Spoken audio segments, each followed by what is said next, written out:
Allah subhanahu wa ta'ala nous rappelle que l'ennemi de l'être humain, c'est qui? C'est Iblis, c'est Shaitan. Innahu adou, qui est mubin en plus, qui est clair. Et tout à l'heure, moi je vous disais que le prophète sallallahu alayhi wa sallam, il avait signé des accords de paix à Hudaybiyah avec ses ennemis, avec ses adversaires qui le combattaient, les Qurayshites de la Mecque. Et les Mécois, qu'est-ce qu'ils ont fait? Ils ont cassé ce traité de paix.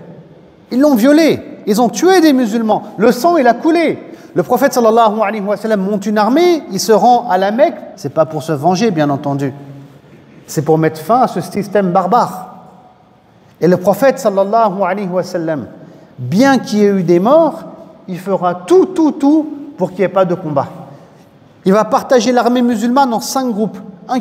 Plusieurs qui rentrent par le nord, d'autres par l'est, le sud, l'ouest, pour qu'en face, les Qurayshites ne puissent pas s'organiser, monter une armée. Le prophète sallam, il ne veut pas qu'il y ait de combat. Il veut que l'ennemi baisse les armes. Il fera même d'Abu Sufyan, un des maîtres de la Mecque, son porte-parole. Quiconque rentrera dans la maison d'Abu Sufyan sera en sécurité. Quiconque sera donc autour de la Kaaba dans le Mataf, il sera en sécurité, etc. Il fera de lui son porte-parole. Le prophète sallam, il ne veut pas qu'il y ait de combat. Il dira, aujourd'hui est un jour de miséricorde, Yawm al-Marhama. Pourquoi?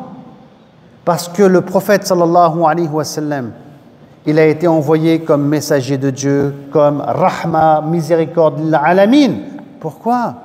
Parce que si le prophète, imaginez, sallallahu alayhi wa sallam, il vient à les tuer, il vient à se venger, c'est qui va être heureux? C'est qui va être content? C'est qui va faire la fête? C'est Shaitan. Shaitan, Allah nous dit que c'est lui l'ennemi à combattre. Maintenant, Shaitan, si tu veux lui faire la misère, c'est simple, tu pardonnes aux autres. Tu ouvres ton cœur aux autres.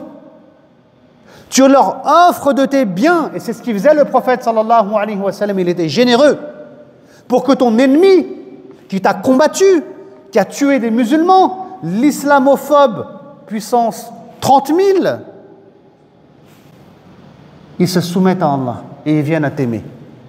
Et c'est ce qu'il faisait le prophète sallallahu alayhi wa sallam. Là, Shaitan, il est dégoûté. Shaitan, il veut qu'on aille tous en enfer, et ces gens-là, ils aillent en enfer, ils renient Allah, ils sont tués par un prophète. C'est ce qu'il voudrait, Shaitan. Il n'aime pas l'être humain. Et regardez comment il était le prophète Mohammed sallallahu alayhi wa sallam. Il a pardonné à Khalid ibn al-Walid, qui est devenu croyant. Quand on entend le nom de Khalid ibn al-Walid, qu'est-ce qu'on dit nous aujourd'hui? Radiyallahu ta'ala anhu. Et pourtant, il a tué des musulmans. Il a combattu les musulmans, même à Uhud. Donc le prophète sallallahu alayhi wa sallam, il nous rappelle cette réalité dont le Coran parle. C'est que les êtres humains, ce ne sont pas tes ennemis. L'ennemi, c'est Iblis, c'est Shaitan. Ne l'oublie jamais. C'est lui que tu dois humilier, Shaitan. Donc l'interaction que tu as avec les créatures d'Allah subhanahu wa ta'ala, les descendants de Adam, c'est en fonction de ce game, de ce jeu où Shaitan il est là, où tu dois l'humilier. C'est comme ça.